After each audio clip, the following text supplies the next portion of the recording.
This is Catherine, Hey, this is Mickey.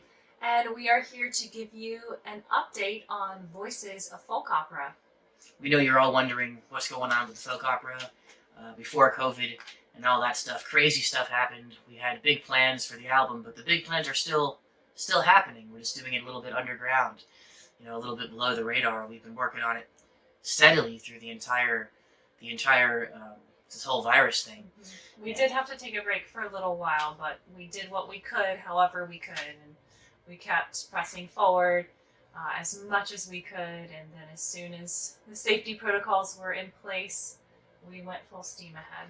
Absolutely. You think things are going well in the studio? I really, really do. I think things are really going well. And 2020 has been a really tough year for a lot of people across the globe. And in our little family, it has been no exception.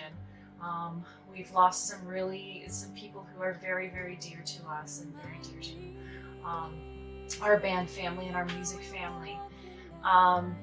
But something that I love that has helped me through this process is one of the underlying themes and continuing themes of the folk opera is that the people you love never truly leave you.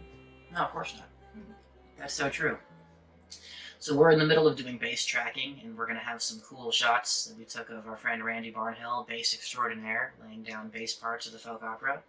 And we're almost ready to get vocalist into the studio to do the final vocal parts now that we have the tracks completely built. And we're having a great time working on it. And we can't wait to share what we've been working on with you guys. It's really hard for us to keep the tracks to ourselves. I just want to share the unfinished tracks with everybody. I know Catherine doesn't necessarily want to share. Can't quite do it yet. I would. It would be just all me. If you want to hear them, singing scratch vocals. Just come to me privately, and I'll send you some of the unfinished tracks, and we won't tell her. Okay, well, on that note, let's check out what's going on in the studio.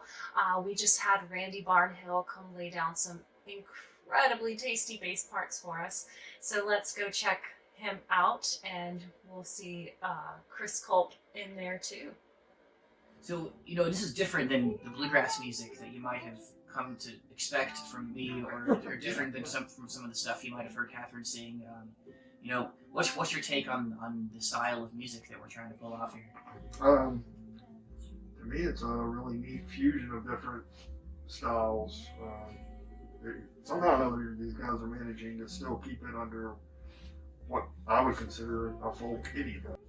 You ever hear Louis Armstrong says it's all folk music? I've never seen a horse play music. Exactly. One of the things I really love, aside from your incredible playing on the record, is your bass. Tell us a little bit about that bass. I really don't know too much about it other than what I've experienced myself. I purchased it back in the late 80s from a guy in Charlotte, North Carolina. At that point, I was told it was 175 years old. That would be about 87. So we're looking at a couple 100-year-old instrument. So, one day you're going to be playing these parts live also, so that's going to be a whole nother undertaking. Right now we're just doing we're just kind of recording the parts, making it a listening experience. But then we're going to get Randy to take this a couple shows on the road one day. You may need a third arm for the live show. There are a couple of those I think we discussed where maybe some acrobatics occurred. But looking forward to making some beautiful music. These guys have already made the beautiful music. We just are trying to bring it to life. Thanks. And my man Chris Culp here, you want to add anything else about the updates to let the people at home know what's going on? It's coming along.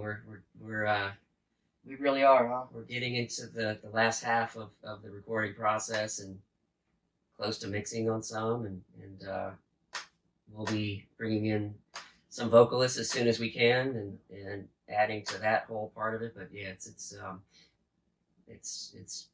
it's amazing. I'm really stoked to be a part of it. Yeah, the next update we have for you, we'll have vocalists in the studio laying down their parts as the characters on the folk opera. What a cool look inside Log Cabin Studio. It was. You can see Chris Culp killing it on the board. You can see Randy killing it on the bass lines. We just love working on this. It keeps us super excited and super creatively busy and super fulfilled. And hope you enjoyed that update as much as we enjoyed giving it to you. And look for more in the future. If you'd like to keep up with our adventures of recording the folk opera, we do have a Facebook page called Voices, a Folk Opera.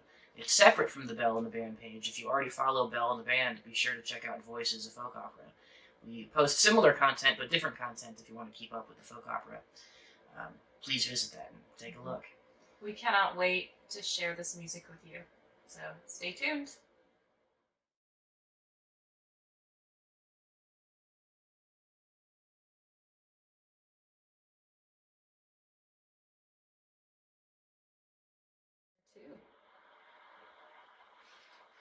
Cool. All right. If you want, you can edit that. That doesn't have to be a check either, because you can always Yeah, edit. I like that chunk. Yeah, you can keep it, but you can also. Is there a edit it. part you would? No. I'm saying you can, if you want, you can. Like when you edit it, you can make it like cut. You know the way people cut YouTube videos. You don't even notice the cut that they're cut. Feel free to cut it if you. Cut.